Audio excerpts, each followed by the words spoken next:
probably one of the biggest days, of sports. Draft is something that definitely changes people's lives. Best feeling that a basketball player could ever imagine at that point of his career is to have your name called in the NBA draft. When you walk up to that podium and when you put your hat on, it's like, man, I'm here. The day of the draft, it's like a dream come true. Vancouver, nature's mystery in British Columbia, tonight holds the secrets to basketball's future. Will Michael Olowokandi be the next small school star to make a big impact on the NBA? Is Antawn Jamison the next star heel, ready to add his name to a draft day dynasty? And can Mike Bibby continue the parade of underclassmen who've dominated the draft's top spot of late? These are the questions. We have the answers. The 1998 NBA Draft is live on TNT, and it's next. For the second time in 4 years, the NBA Draft has taken us north of the border. Tonight it's Vancouver, British Columbia, and the home of the Grizzlies.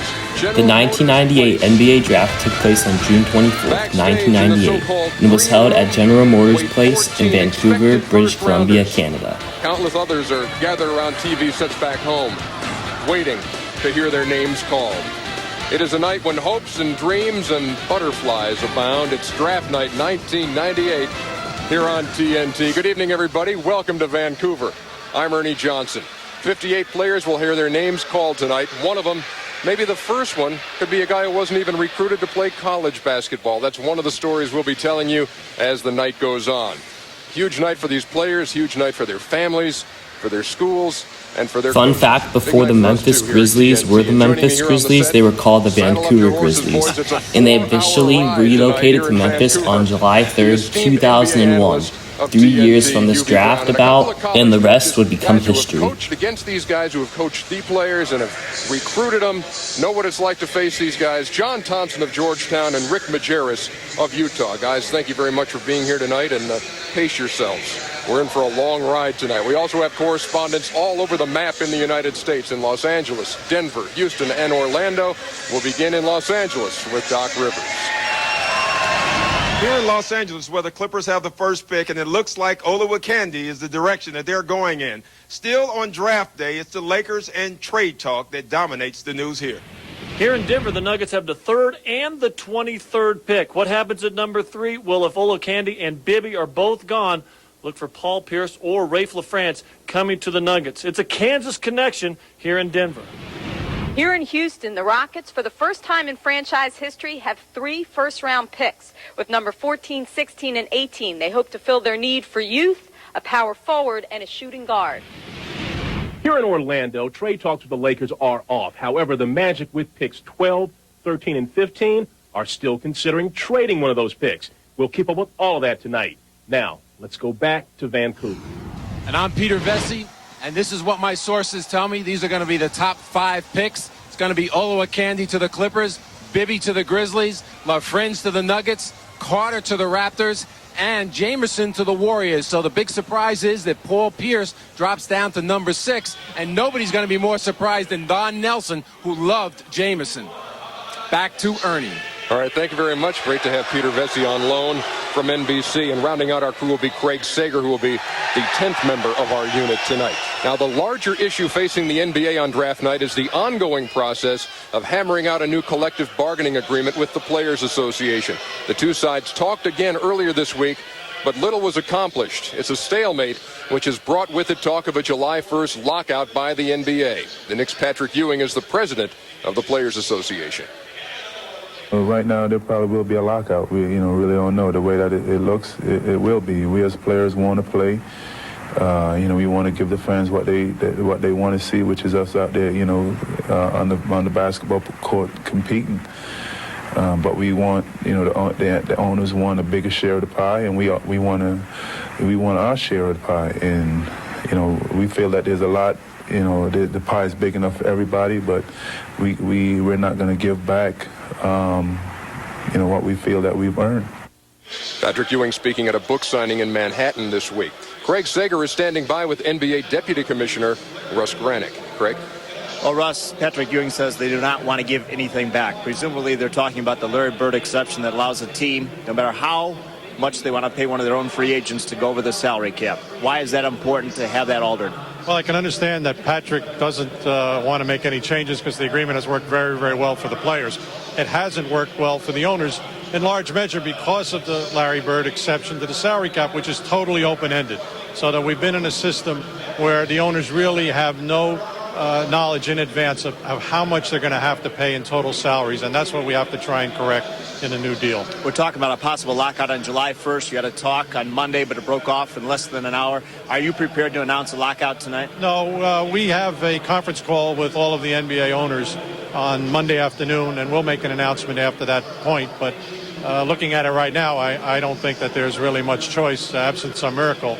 Between now and June 30th, I think we'll have to commence a lockout on July 1st. Not only are you Deputy Commissioner of the NBA, you're also President of USA Basketball. The Players Association says if there's a lockout, they will boycott the World Championships. No Dream Team going to Athens, Greece.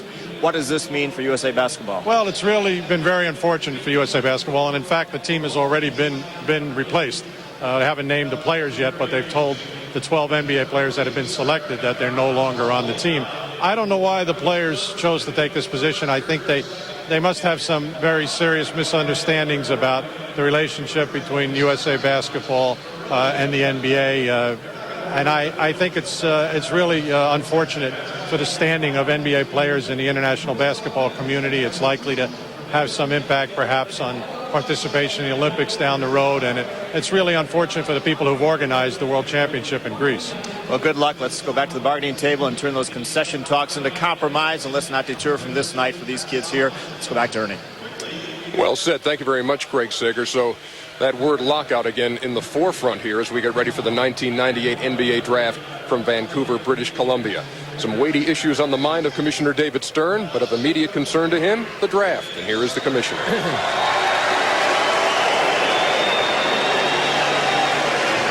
Good evening, and welcome to the 1998 NBA Draft at General Motors Place, home of the NBA's Vancouver Grizzlies.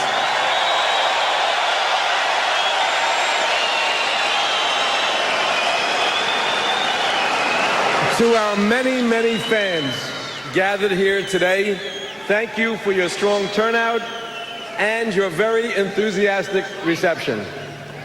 To our fans watching on TNT and on Headline Sports here in Canada, thank you for joining us. Everyone knows the rules, so let's get started with this year's draft. The first pick in the 1998 NBA Draft will be made by the Los Angeles Clippers, who have 5 minutes to make their selection.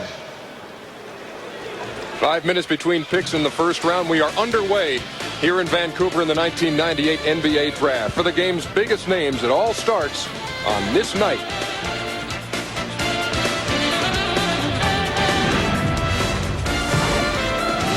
Hi, I'm Shaquille O'Neal from the Los Angeles Lakers. I was the first pick in 1992. Who's going to be the first pick in 1998? Watch TNT and find out.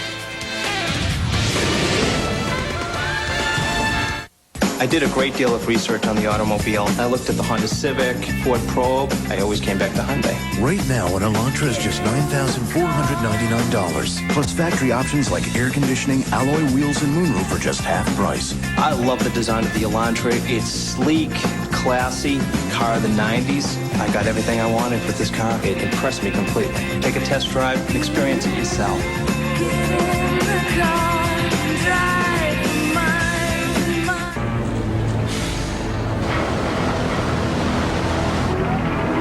It's a Fullerton suspension bridge. The strength-to-weight ratio of those arches is 1,000 to 1. And the support cables are tungsten wrapped with zirconium flex plates. They'll easily support the weight of this bus. Okay, so what are you, some kind of structural engineer? No, but I did stay at a Holiday Inn Express last night.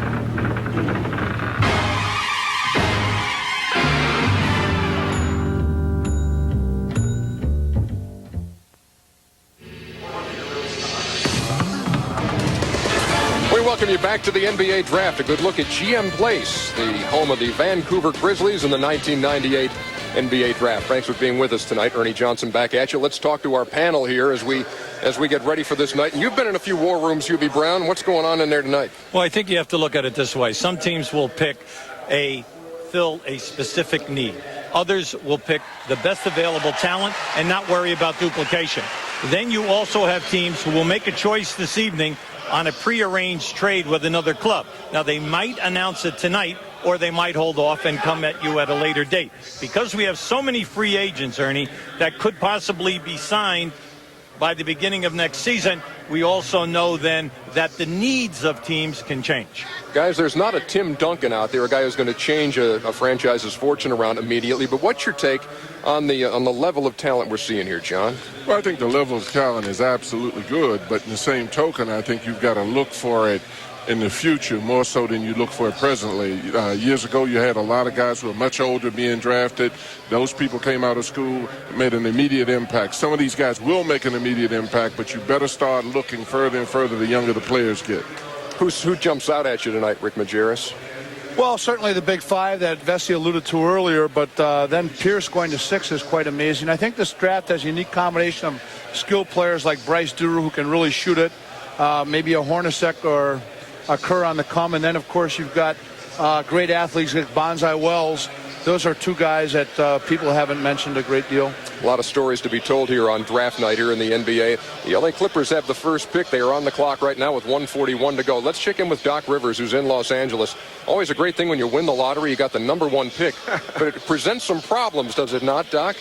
Yeah, they do have some decisions to make. They need a point. They need a 5. They have Ike Austin, and they don't know if they can sign him. That's why they're going to go with Olowokandi. I think they're going with Olowokandi not only because of Ike Austin and knowing that they can sign him. They just think that he has a great upside and he'll be a great basketball player someday. Things change. Doc Rivers actually, after he was an NBA player, would become a TNT analyst, and then in 1999 he would jump into coaching, and now, as you can see, he has been a head coach and has been coaching in the NBA for many years. Is that he could be a great center someday. It's a gamble because there's a downside. He was also hired to ESPN from 2023 to 2024 for the 2023-2024 season as an NBA game analyst. Now he is retired and living life happily. Teach height.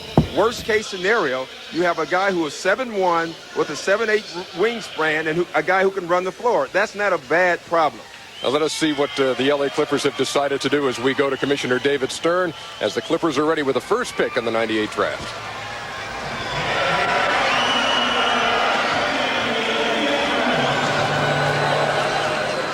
With the first pick in the 1998 NBA Draft, the Los Angeles Clippers select Michael Olowokandi from University of Pacific.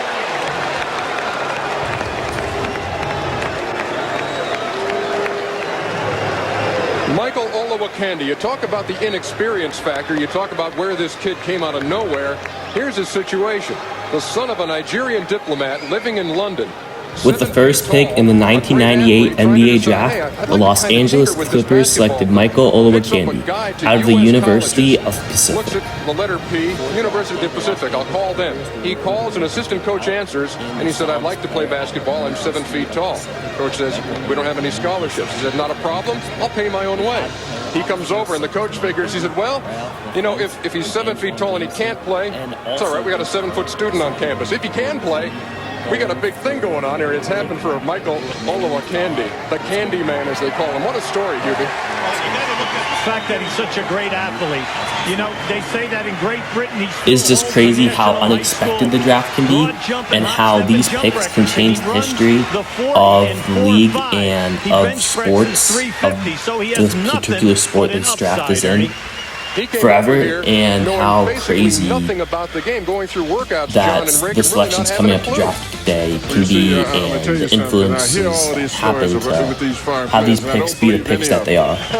Just crazy once again. He could play that well, and all of a sudden he was introduced to basketball in 3 days and became a superstar. But he's a great player, and I think he'll do a tremendous job. From Lagos, Nigeria, same as Akeem Olajuwon, and And Rick, can you pick his game apart a little bit for me? What's he do well? What's he got to work on? Shot blocker, great hands. You can't be a good big player inside without good hands.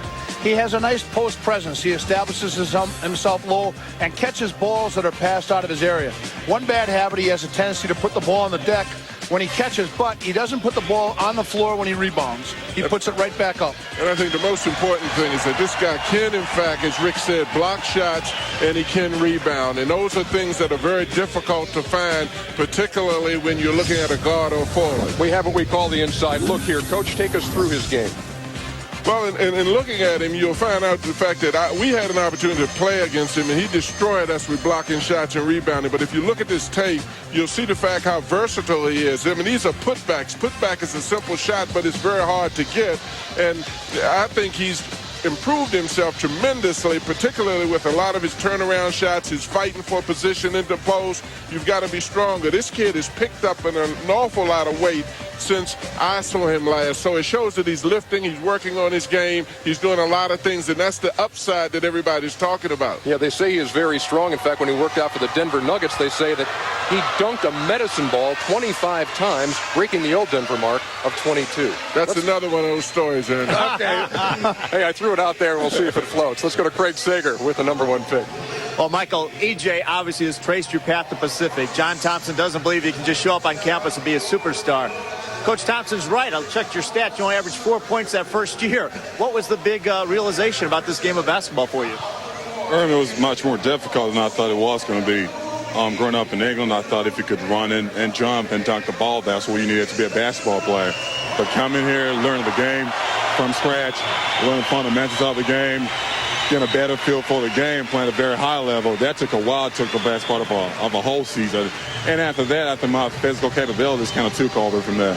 Bibby Brown mentioned, obviously, the long jump and triple jump records. How does that and your soccer background help your footwork? I think that helps a lot. I mean, when I came, my footwork wasn't that good, but my balance was.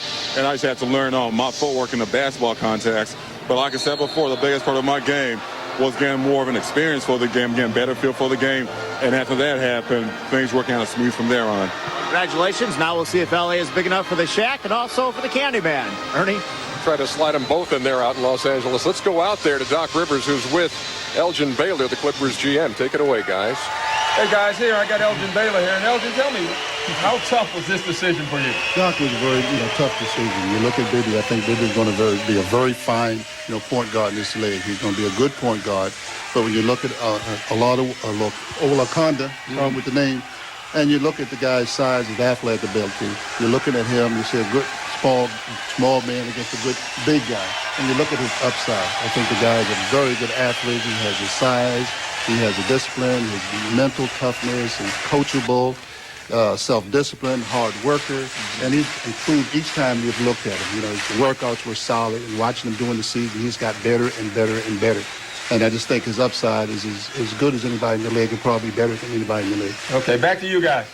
All right, thank you very much, Doc, and thank you for your time, Elgin Baylor. The place is rocking here, GM Place, because the home team is on the clock with under a minute to go. The Vancouver Grizzlies with the number 2 pick. And if you're the Grizz, where do you go here, Hubie? Well, it's very difficult. There's a lot of pressure here. They're not happy with the point guard position.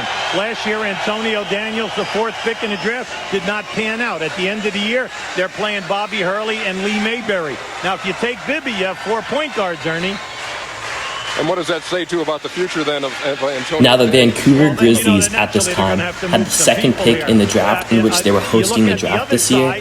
And the fans, with the 2nd selection, with the 2nd pick coming up here in this draft, the fans would go crazy, so just stay tuned. And Commissioner David Stern with the Grizzlies pick.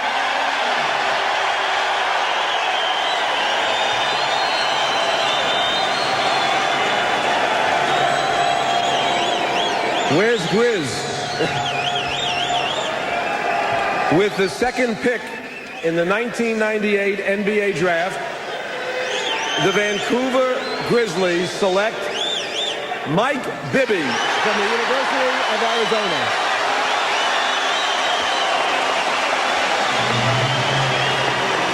I look to my left and I see a kid with a sign that says Bibby for Prime Minister. There's at least one, and there it is, who wanted this thing to happen. The Vancouver Grizzlies selected the 2nd pick in the 1998 NBA draft Mike Bibby out of the University of Arizona. Your thoughts on Henry's son, Mike Bibby, and what he'll bring to the NBA? Well, the one thing that I think about when I look at Bibby, now you and Rick will agree to, you look at guards and you have to figure out what they are. When you look at Henry Bibby, you know doggone well. Mike Bibby would go on to have an incredible career and would be such a generational player in the NBA. He can stretch the defense with his shot. He doesn't have blow-by speed. He's a touch slow and doesn't quite get it to the rim, but he can really extend you, and he's got great post presence relative to the feed. He can feed the post, and he can pass in transition, and he can draw and kick it just outside of the paint. Mike Bibby hearing the roars of the fans here at GM Place as he's the #2 pick in the NBA draft by the Vancouver Grizzlies. Ernie, when you look at Bibby, I like what Rick had to say, and that he's a three-point threat, and he can feed the post. And when you have a center like Reeves, and also a great player at small forward in Abdul Rahim, you know that you have to have people who can get them the basketball, and then on the double team, consistently hit the three-point shot. And I think that's what Mike Bibby brings to the table. He's a throwback to the old days. He knows how to play, and the big key for him will be, can he run a team with the 24-second clock? He's the highest pick ever from Arizona.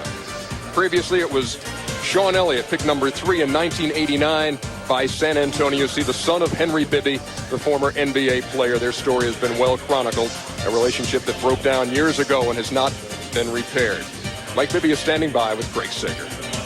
Well, thank you very much, Ernie. First of all, I've never seen a pick, I don't think an arena is as popular as this one. Everybody apparently here in Vancouver wanted you to come here. What about your reaction?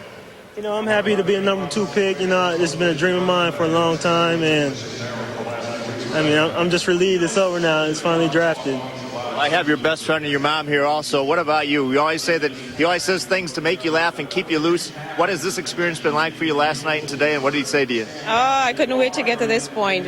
I'm glad we've reached, you know, the point where he has been drafted, and now he just goes on and does what he has to do. You've been exposed to the NBA experience before. What advice or what support do you give your son now? Just to keep working hard and keep focused on what he has to do to be successful. And I know he's going to do it. I know that. Well, your mom's always been there for you. Does she move with you to Vancouver? Oh, yeah, definitely. She's coming. She's coming, definitely. All right, well, thank you very much. Congratulations. The third pick coming up next. It belongs to Denver. We'll continue the draft from Vancouver, where Mike Bibby has just been the second pick.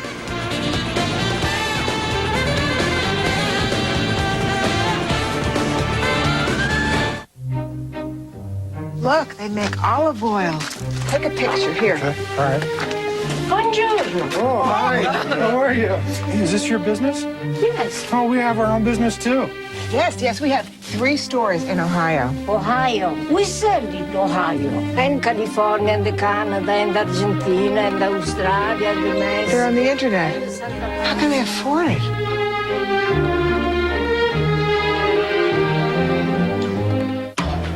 Grady & Son make the sweetest steaks around, the Gazette. Grady & Son's marinade gives their steaks zing, the Gazette. Grady & Son cherish the secret to their tangy marinade, the Gazette. Our secret is A1 sweet and tangy. Grady and daughter make the sweetest steaks around, the Gazette. The secret to great steak isn't just for great steakhouses anymore. A1, a marinade, a seasoning, a 136-year-old secret. The NBA Draft on TNT is brought to you by Hyundai, where driving is believing. Test drive one at your local Hyundai dealer today. By Holiday Inn Express. With our free breakfast bar, free local calls, and great rewards program, you can stay with us and stay smart. By IBM, solutions for a small planet. By Propecia, talk to your doctor today. And by Foot Locker, where it all begins.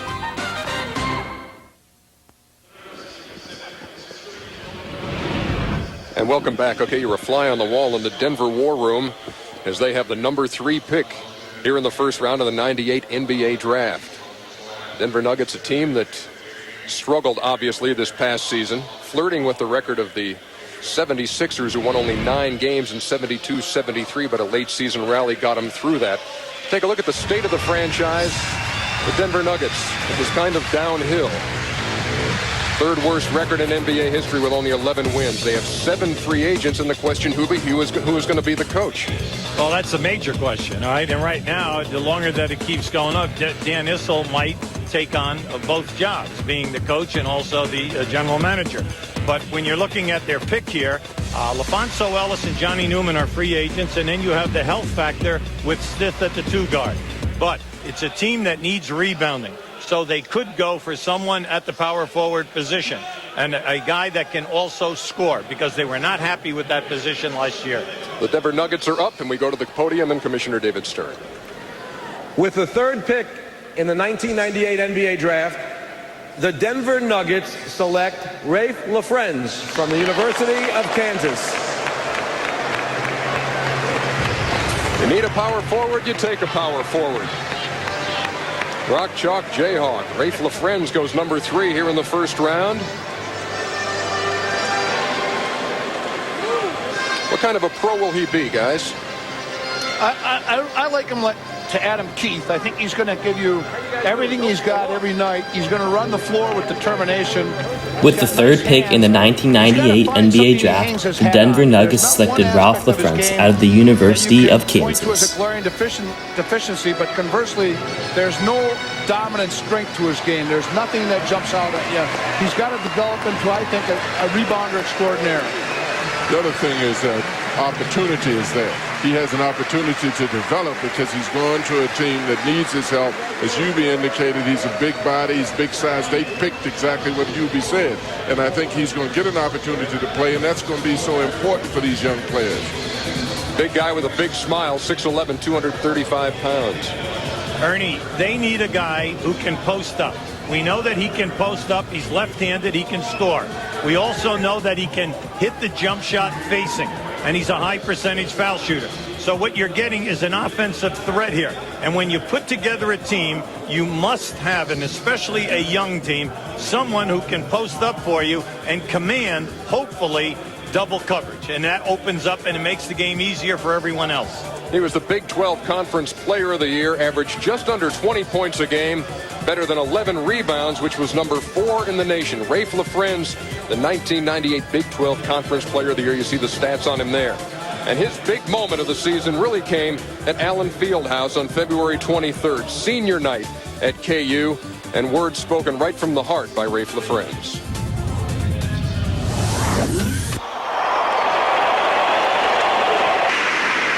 Coach Williams,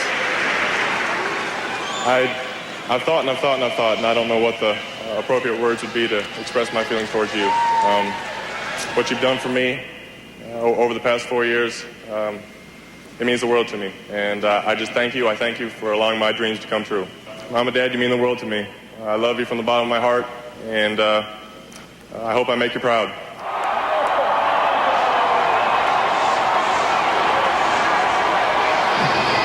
And there is Mom, Ellen LaFrentz, also, of course, Rafe here, and also his father, Ron. And first of all, last year you could have come out. They said you would have been a top 3 pick. You wanted to stay at KU for that experience. You're still a top 3 pick. Your thoughts now? Well, either or, I guess. I really enjoyed my time I spent at Kansas. Coach Williams and the gang back there, he was a dream to play for, and I enjoyed every second of it. You've always said, Ron, that Jerry West was your favorite NBA player. Does that change now that you have a Denver Nugget in the family? I'm very happy. I'm very happy that Rafe's going to have the opportunity to play, and I'm real happy that he was able to stay in Big 12 country. The last 3 years, you've run at a winner place, so you could see him play every game at KU. You going to move to Denver? I rather doubt it. It's a business now with Rafe, and this is his job, and he's been interviewing now for about the last 3 weeks, and he's been displaying his skills for 4 years. And we will, definitely. We'll see a lot of him play basketball, but I really don't think we'll make our home there. But one thing about it, I do know that about 50 or 60 miles west of Denver on the western slope, there are a lot of elk out there, and I have an idea I may get there. Well, Ron may be there. Your mother Ellen may be there as well. But we'll be back in the draft. We've had 3 picks down. And coming up next, the Toronto Raptors. We continue from Vancouver.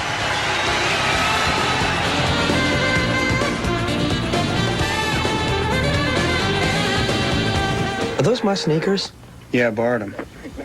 And you're not wearing socks. You know I don't wear socks. What, dude? Don't do that. That was an ill kickflip, man. That dude is good. I saw him down at the banks the other day. He was doing all types of tricks. Yo, I like them sneaks, man. Yeah, they're nice, right? Yeah, they fly. I need to get a pair of those. Yeah, you look like you need a pair. Metal bars, designed to save your butt. Metal bars, designed to save your skin. Introducing the revolutionary Schick Protector, designed with super sharp blades wrapped in ultra-thin safety wires. And a full pivoting head for incredible closeness.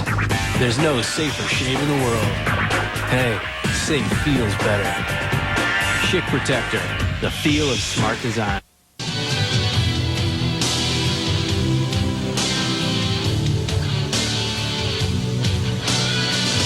One of America's future sports stars just might be on TV this week. Don't miss the TCI High School Game of the Week every Monday and Wednesday at 7 p.m. on TCI Cable Channel 3, the Santa Cruz Channel. Brought to you in part by your friends at Cali Feed and Pet Supply. We're not a typical chain-style restaurant. We cater to families, senior citizens. We serve breakfast and lunch 24 hours a day. All of our omelets are made with fresh ingredients. Other places do Monte Cristos, but nobody does them better than we do. A lot of the service staff that we have been with us for a long time. They're really well acquainted with the local trade. We're located on Soquel Avenue and Capitola Road in Santa Cruz. Welcome back to Vancouver. The Toronto Raptors are up. Real quick, let's go to Peter Vesey. Peter. Well, we got a little change here. You know, I said the Raptors were going to take Carter, but they are now going to take Jamison. But they're taking Jamison for the Warriors because the Warriors were afraid that the Raptors were going to make a deal with Dallas, and Dallas was going to take Jamison. So they're just going to take each other's picks. Raptors are going to take Jamison, and then the Warriors are going to turn around and take Carter, and money is going to be exchanged as part of the trade. Back to you, Ernie. All right, Peter, and in Dallas, they're saying, whoa, Nelly. Here's another one that got away if this is exactly what is going to happen here. Let's see who takes the number 4 pick. It's Toronto, and see how long he remains a Raptor. Let us go to the commissioner. With the 4th pick in the 1998 NBA draft, the Toronto Raptors select Antawn Jamison from the University of North Carolina. And certainly nothing personal there when you heard a few boos ringing down. Remember, we are in Vancouver, and this was Toronto on the clock, and Antawn Jamison, the number 4 pick in the 1998 NBA draft. And there was some talk, guys, about him being a tweener and some doubts about where he was going to play, who's going to take him. What are your thoughts on the player of the year? The 4th pick in the 1998 NBA draft, the Toronto Raptors selected Antawn Jamison out of the University of North Carolina. And this would be the first North Carolina pick in this draft, as soon the second North Carolina pick would be selected soon, coming up next. And this was a great pick for the Toronto Raptors. Antawn Jamison would go on to have a great NBA career, and this was the second Canadian team that had selected a player in this draft. Also, Antawn Jamison wouldn't be on this team for too much longer. And I think he's going to develop a nice offensive game on the perimeter because he's such a hard worker, and he's a willing learner. I really feel that also he's a tough kid. He can play through a hit and get the three-pointer the old-fashioned way. He's going to go to the line. He's the college player of the year, scoring better than 22 points a game and had 10.5 rebounds, number 2 in the conference in field goal percentage at 58% at North Carolina. For our inside look at Antawn Jamison, let's go to his coach, Bill Guthridge, who says that Antawn Jamison does those things you can't coach.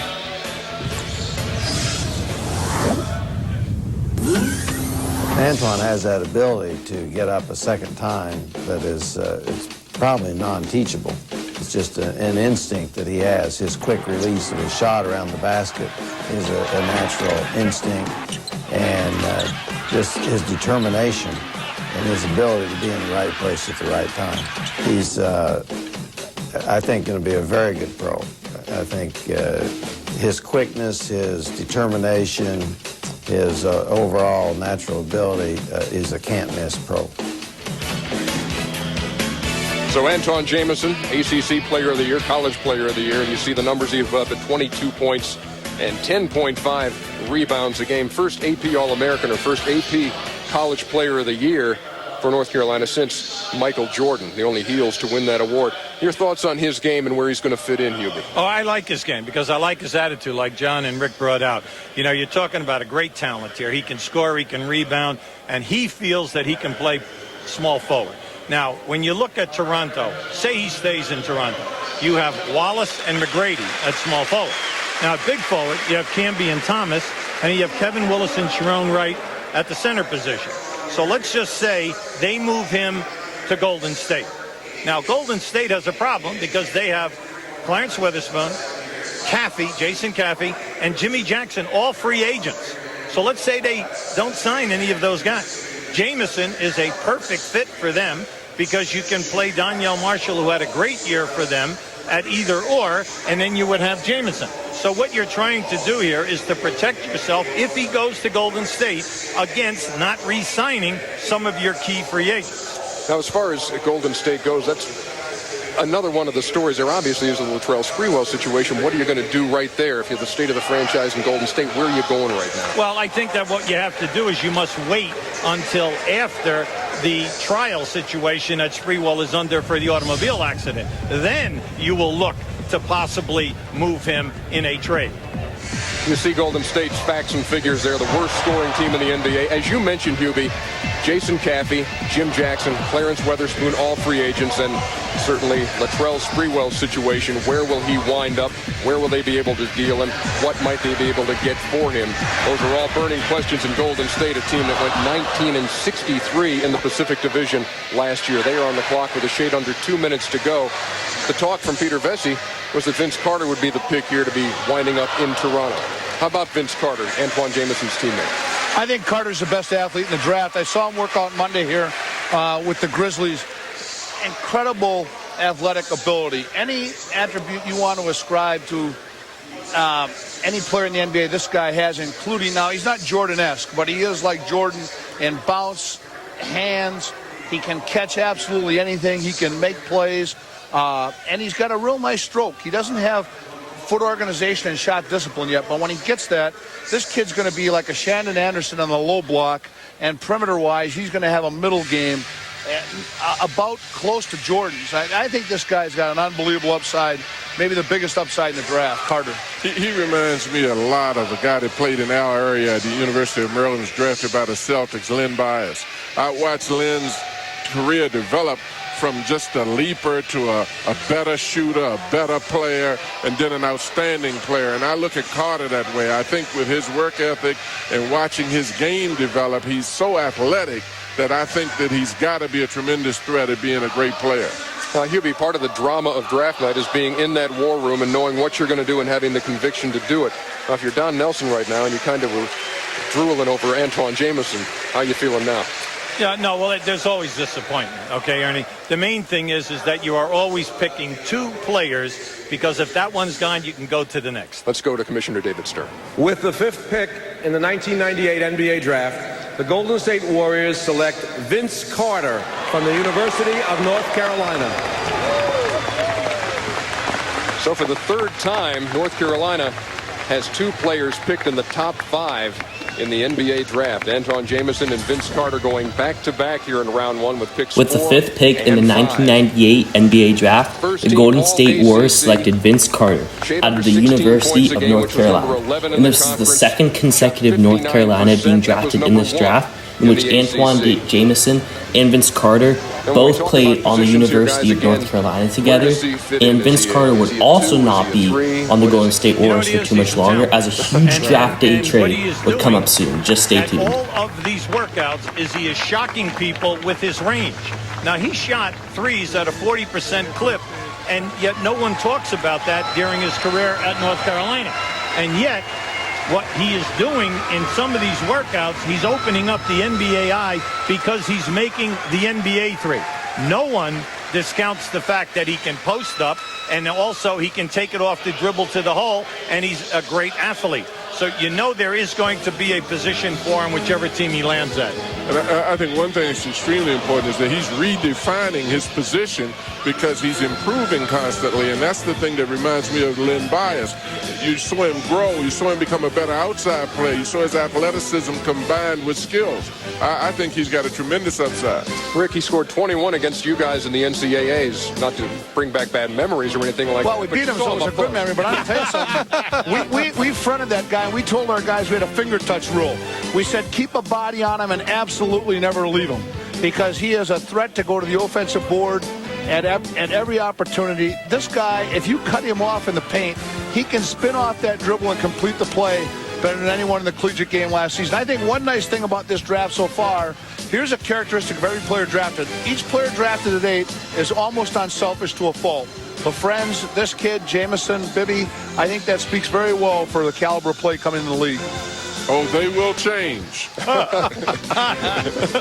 When they go out hunting.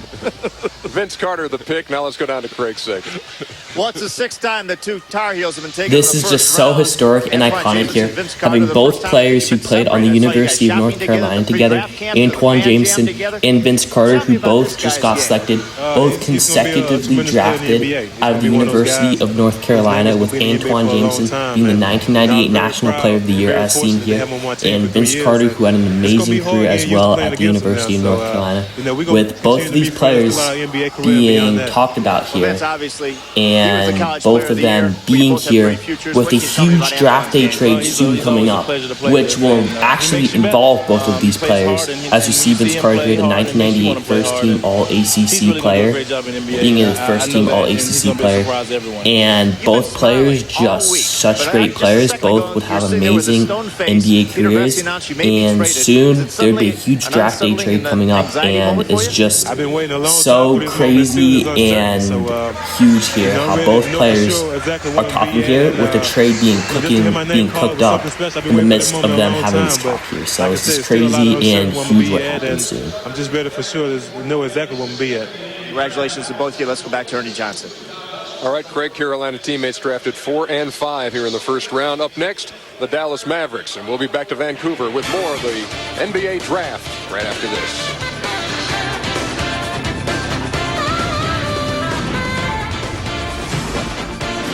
Hi, I'm Grant Hill of the Detroit Pistons. I was the 3rd pick in the draft, and you're watching the NBA draft on TNT.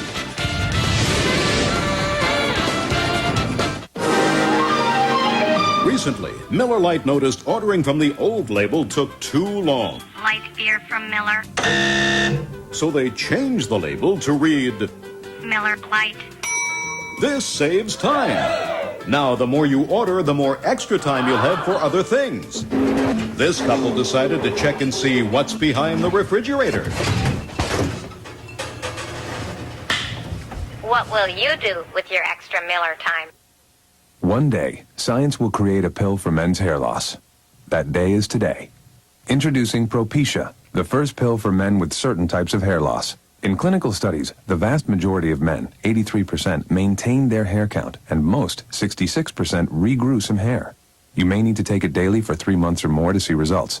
Propecia is for men only. A small number of men experience certain sexual side effects. Each occurred in less than 2% of men. Women who are or may potentially be pregnant must not use it or handle broken tablets because of the risk of a specific kind of birth defect. Talk to your doctor or pharmacist and read the consumer information they can provide. It may look like just another pill, but for men who want to treat hair loss, it's a beautiful thing to behold. Propecia, helping make hair loss history. There's nothing like the feeling of a new car.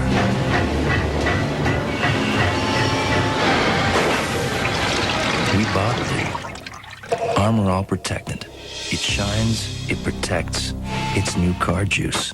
About a month ago, we had our car stolen. The car was a mess. I looked in the phone book and saw that Firestone had MasterCare car service. They told me exactly what needed to be done. The brakes, the ignition, the tires, and they told me exactly how much it would cost. They took care of it. You're done already. Yes, after what I've been through, it sure made my life easier. MasterCare at Firestone. People who care about cars. MasterCare means we care enough to fix it right, or your money back. Guaranteed. Yeah.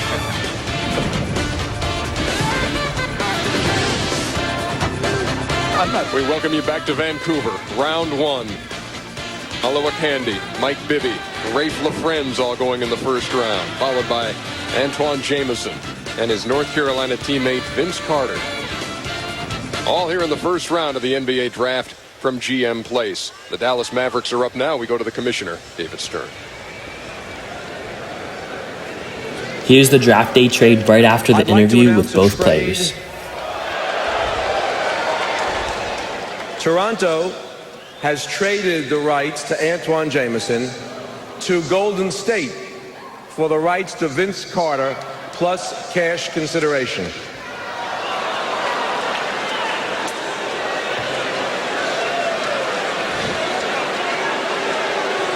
Now, moving right along, with the 6th pick in the 1998 NBA draft, the Dallas Mavericks select Robert Traylor from the University of Michigan. Okay, so first pick with the 6th pick. Well, we'll talk about the trade in just a couple of minutes, but this moment belongs to Robert Tractor Traylor. Taken number 6 here in the first round by the Dallas Mavericks, a guy who at times... Okay, so now with the trade that just happened, which was a crazy and huge trade, basically, the Toronto Raptors traded Antawn Jamison to the Golden State Warriors, while the Golden State Warriors traded Vince Carter to the Toronto Raptors. So now Antawn Jamison would be playing for the Golden State Warriors, and Vince Carter would be playing for the Toronto Raptors. They basically just traded players who both played together at the University of North Carolina. They basically just swapped players, but the Toronto Raptors would also be receiving cash consideration. So the Toronto Raptors would be receiving Vince Carter with cash consideration, so also receiving some money in the trade, while the Golden State Warriors would receive Antawn Jamison. And so this is just once again a huge trade, and so just a huge trade, and this would change the trajectory of NBA history and NBA draft history forever, and it was just a huge trade that just recently happened in this draft.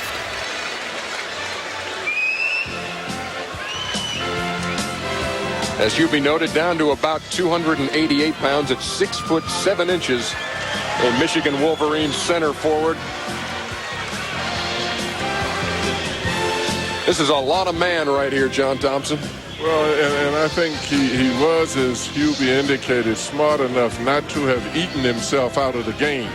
And he needs to be commended for that, because he's got tremendous hands, and he's very capable of being very dangerous around the block. A lot like Barkley in some ways, a guy who you might say is not large enough to do it, but can get it done with sheer determination, great hands, and great athleticism. I love him, and I'm very proud of the fact that he stopped eating. Robert Traylor was seen as an amazing player, the most outstanding player in the Big Ten tournament, and he received first-team All-Big Ten honors in 1998. And once again, Robert Traylor looked like an amazing player coming out of the University of Michigan. And with the 6th pick, he was highly drafted and highly scouted as one of the top players in this draft. With Craig Sager? Yes. Okay, let's stop to get a burger. Okay, well, we'll talk to you in just a second, Segs. On the trade now, the 4-5 swap here, your thoughts, Hubert? No, I think that it's good for both teams. I like the fact that Carter is going to Toronto. You have Christie in front of him at the 2-guard position, but Christie's name has been mentioned in a lot of trade possibilities.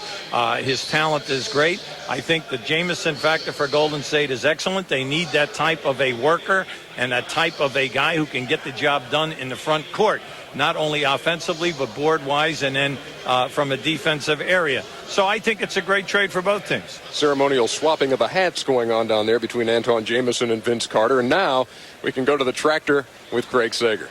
Well, thank you, Ernie. First of all, everybody's talking about the great work ethic, how you've dropped the weight and how great a shape you are in the eye-stopping workouts. Why didn't you get into this shape during college?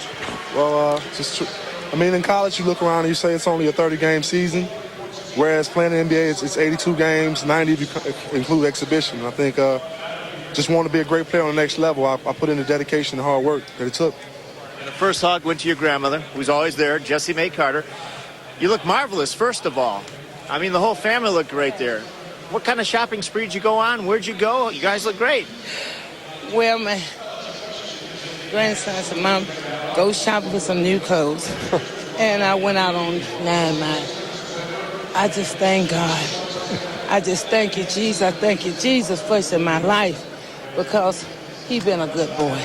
And he said, Mama got to sacrifice and lose some weight because I want to go to the next level. And I just thank God. That's who the head of my life and his life. Because if it wasn't for Jesus, I don't know what would I prayed every night for this day to come. Well, I'll tell you what, you deserve it. I'll say right now that maybe the tractor trailer's appetite for the NBA is greater than his appetite for your peach cobbler. Let's go back to Ernie. Well, a prayer answered in the Trailer household tonight as Robert Tractor Trailer taken number 6 by the Dallas Mavericks. Earlier, the Denver Nuggets with the number 3 selection took Rafe LaFrentz of Kansas. Let's go out to Scott Hastings in Denver with Dan Issel, guys. Ernie, thanks a lot. General Manager, your very first selection's in the history books. What do you think about Rafe LaFrentz? Well, we like Rafe LaFrentz an awful lot. Scott, he's a 7-footer that can shoot the basketball, outstanding rebounder. We're glad we got him. Some people say he's a left-handed Dan Issel. Well, I hope he's better than that. Well, Dan Issel's in the Hall of Fame, so that's not too bad. Thanks. Now the next big question you guys got to answer as a franchise, the coaching situation. Are you going to announce that tonight, or do you know what you're going to do with that? No, we're going to wait. But I would say right now you're the leading candidate.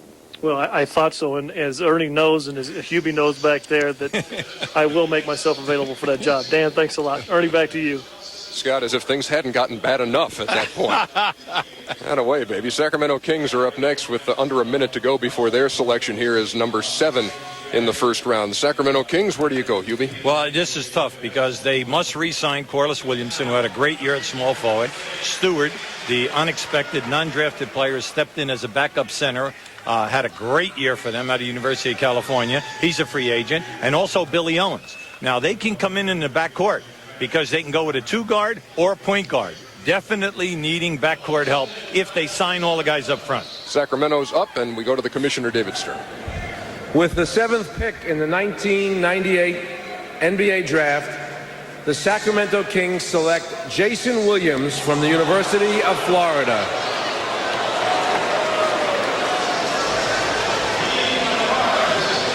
Jason Williams not in attendance here tonight at GM Place in Vancouver, but this is a guy who can play some ball. With the 7th pick in the 1998 NBA Draft, the Sacramento Kings selected Jason Williams out of the University of Florida. What this kid does with a basketball, not bad. Now you're talking a guy 6'1", 190, who has great speed, the ability to get to anywhere on the court that he would like. He has 3-point range, and he has a real feel for the game. He can distribute in either transition or the half-court game. In his tryouts around the league, he has been eye-opening, and Sacramento was one of the stops. He has a lateral quickness to keep a guy in front of him. He can really move his feet, and that's the prerequisite for being a good point guard. He can get a driving line, he can get that ball out of the middle of the floor, and he can keep pressure on it. He's like Strickland in that, I like what Hubie said, he can get the ball where he wants. He's like Rod Strickland that way. And then when he gets it there, he has a skill to make any type of a pass he wants. Let me tell you this, guys. We're in contact with NBA scouts throughout the year who were looking at players. We won't name the scout, but here was his report on Jason Williams the first time he saw him play. One of the most exciting players I've seen in some time, 6'1", 190. Innocent-looking kid with an ugly tattoo on each shoulder, and he can play. Creative, wild. He's going to have some big turnover games, but unbelievable. Jumps, dunks in traffic. That's an NBA scout looking at the first time he saw this kid play. We were going to play Florida in the NIT, and one of our scouts was looking at the film of Florida, and he was terrified of seeing this one kid. We looked at the roster and found out that he wasn't on the roster, and we were absolutely elated at it because he's good. I saw him play before he got into college, and this kid is just one of those kids that have the heart and the determination. He's just got to clean his act up off the floor, and I think he'll be absolutely great. There's a lottery pick going to the Sacramento Kings. Let us check in with another one of our correspondents now as they shoot off T-shirts into the stands here. Dee Lynham standing by in Houston. Dee? Ernie, I'm thinking about what could be happening in the Sixers war room right now. They do have the next pick, and Larry Brown and Billy King both thought that this draft had 8 great players, and whoever was left of those 8 when it got to them, they would take. They liked Vince Carter, they liked Tractor Trailer, they liked Larry Hughes, but I don't think they ever dreamed Paul Pierce would still be there. They do need a shooting guard, so it'll be interesting to see, will they go with the Kansas connection and take Paul Pierce, or will they take Larry Hughes, a guy that they did bring in and did like very, very much? We'll wait and see. All right, thank you very much, Dean. We'll check back in with you in just a bit because the Rockets are going to be busy here a little bit later in the first round. Let's talk about a guy who is still here, Paul Pierce, and why? Well, some people question the athleticism, and I find that rather interesting, mainly because you're dealing with a guy who scored over 20 a game. He also averaged 7 rebounds. He shoots 50% or better, and he shoots 36 to 37 in threes, and he's a great guy who gets to the foul line. Now, Magic Johnson, who works out with him every day out at UCLA, told me in the last game that we did in Los Angeles, this guy is going to be an all-star player. He said he has the total package. Now, I don't know. How about yourself, Rick? Great feel for the game, and you can't coach feel for the game. And that's the bottom line. He can get his shot down. Well, let's go to the commissioner for the pick of the Philadelphia 76ers here in the first round. With the 8th pick in the 1998 NBA draft, the Philadelphia 76ers select Larry Hughes from St. Louis University.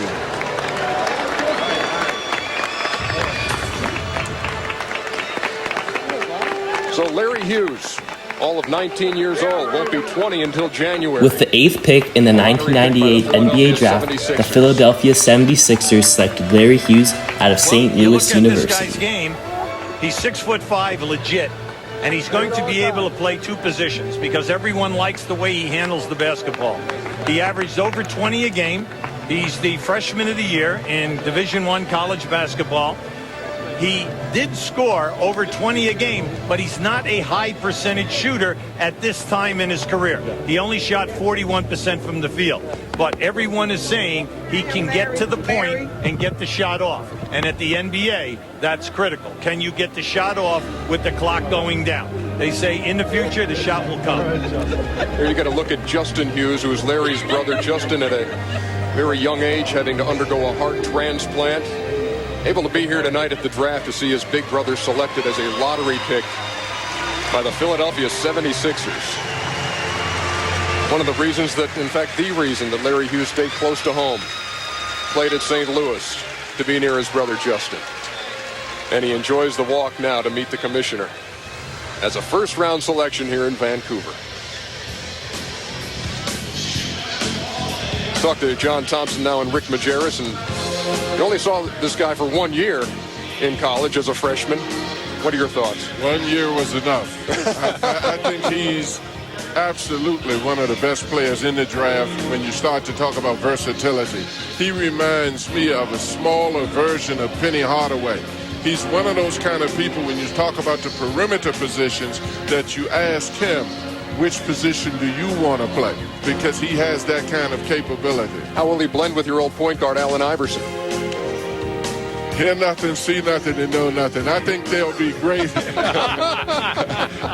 I think they'll be great together because Allen appreciates ability, and this kid definitely does have ability. Allen is demanding, and I think Larry is very demanding on himself. And I think Larry Brown has a steal in this kid because I thought he was going earlier than this. Led the conference in scoring with 21, the Conference USA Freshman of the Year. And on the personal side, as we have told you, the story of Larry and Justin Hughes.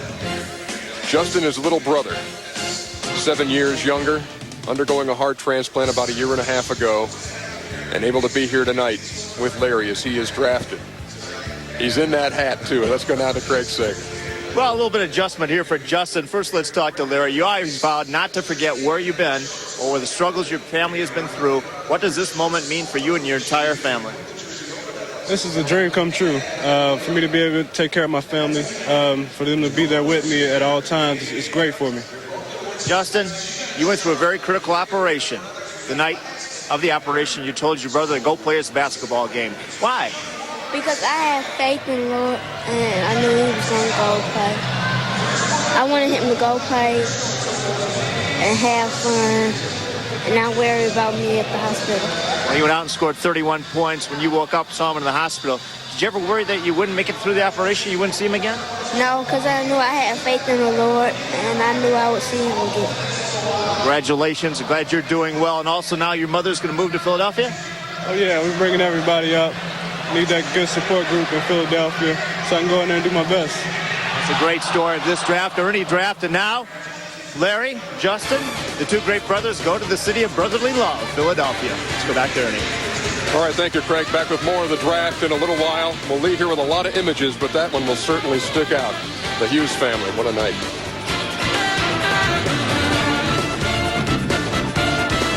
See Tom Selleck in a TNT original motion picture. An undercover operation meant to separate the honest from the dishonest. Trapped in a world of lies. You need a snitch. I'm not your god. What will he risk for the truth? I'm out. You can't get out. Marcia Mason, Elizabeth McGovern, Tom Selleck. Broken Trust. Saturday night at 8 on TNT. The best movie studio on television. In the Northwest, it rains 200 days a year. In the Sun Belt, the sun never stops. In the Heartland, weather is extreme. Your home has its own climate, and now it has its own paint. New Dutch Boy Climate Guard. 5 different exterior paints formulated to withstand the specific weather conditions in the 5 different regions of the country, guaranteed for 20 years. So wherever your home is, give it the special protection it needs. Give it the lasting look of new Dutch Boy Climate Guard paints. Grady & Son make the sweetest steaks around, the Gazette. Grady & Son's marinade gives their steaks zing, the Gazette. Grady & Son cherish the secret to their tangy marinade, the Gazette.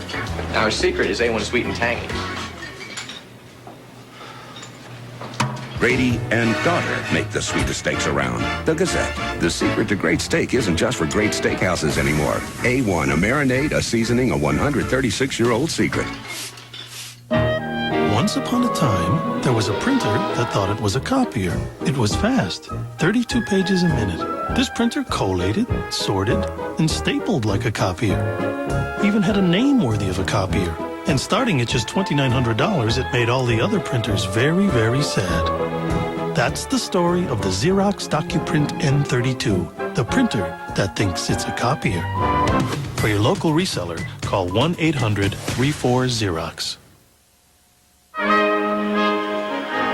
And we welcome you back to Vancouver in the 1998 NBA Draft on TNT. Some of the most beautiful country you will ever see in this part of the world here in Vancouver, British Columbia. We're at GM Place, General Motors Place, the home of the Grizzlies, and we are up to pick number 9, which belongs to the Milwaukee Bucks. Here's a team that was 36-46, 7th in the Central Division, 26 games behind the Chicago Bulls. Where does Milwaukee go at this point, Hubie? No, I think that Milwaukee takes the best player available, mainly because that was a team that was playing 500 basketball before the injury to Big Dog Robinson. Right. Now, if that didn't happen, that team probably would have made the playoffs. So they just ended on a bad note.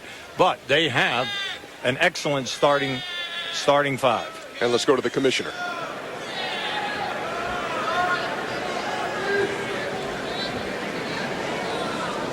With the 9th pick in the 1998 NBA Draft, the Milwaukee Bucks select Dirk Nowitzki from Würzburg, Germany.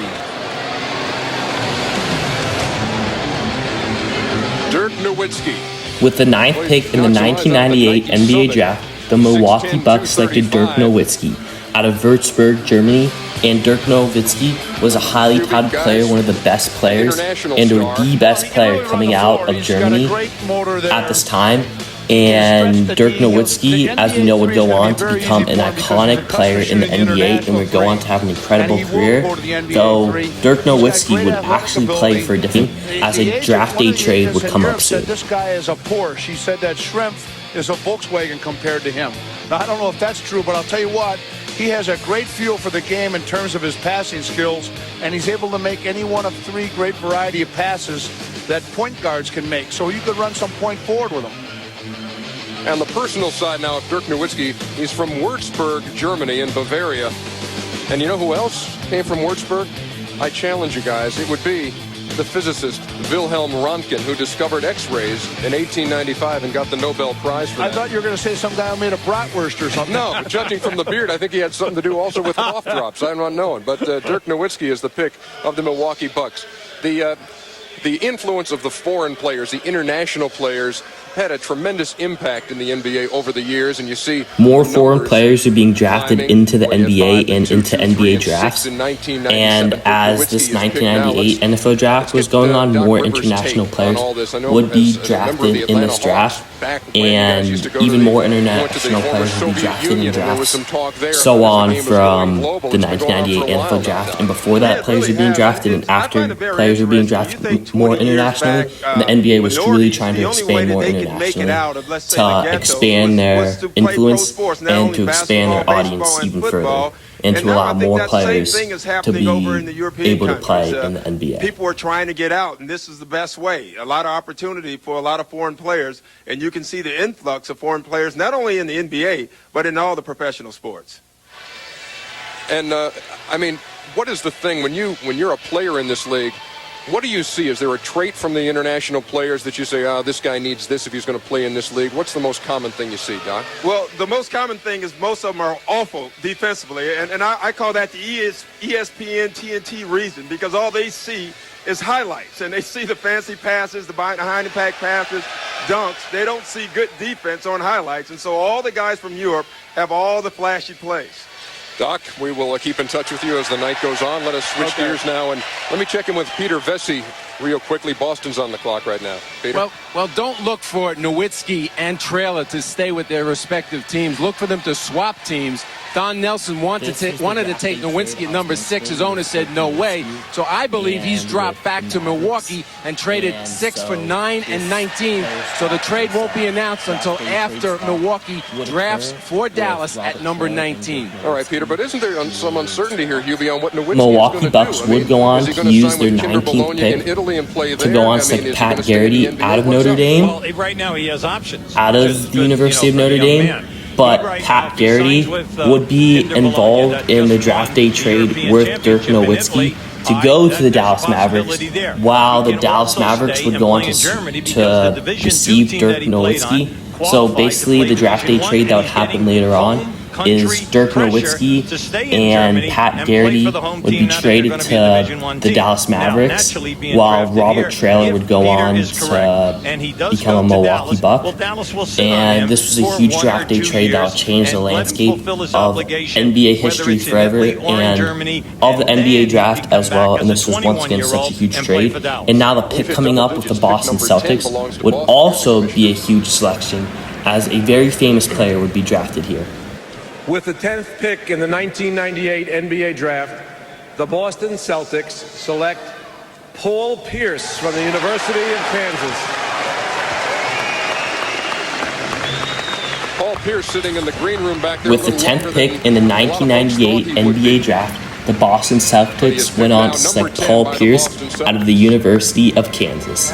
And Paul Pierce, as we would know, would go on to have an incredible career in the NBA, having a historic and iconic career in the NBA. And Paul Pierce, once again, was such an incredible player. And he would serve his time on the Boston Celtics, having a great career there. And once again, this draft was just so historic and iconic, with so many great players and great names coming out of this draft. Celtics play, he can give you two positions, small forward and two guard. When you're young and playing pressing basketball, you're always looking for guys who can give you two positions. Is he one more than the other at this point, Hubie? No, I don't think so. I mean, I know at Kansas he played 3, but anytime that you play a passing game type of game and you average over 80 points like they do at Kansas, you're constantly in transition. So he's going to a type of team that plays the offensive style that will bring out the best in this young man. Thank you all so much for watching. This concludes our video. And once again, I want to thank you all so much. Once again, we're trying to reach 3,000 subscribers. And I can't thank you all enough for all the support that you've shown recently and all the support you have given. And once again, thank you all so much for watching this video, and thank you all so much for supporting the channel. Once again, God and the Lord bless. Sports draft history is up. A game is made for the NBA type game. He's a player who can get his shot.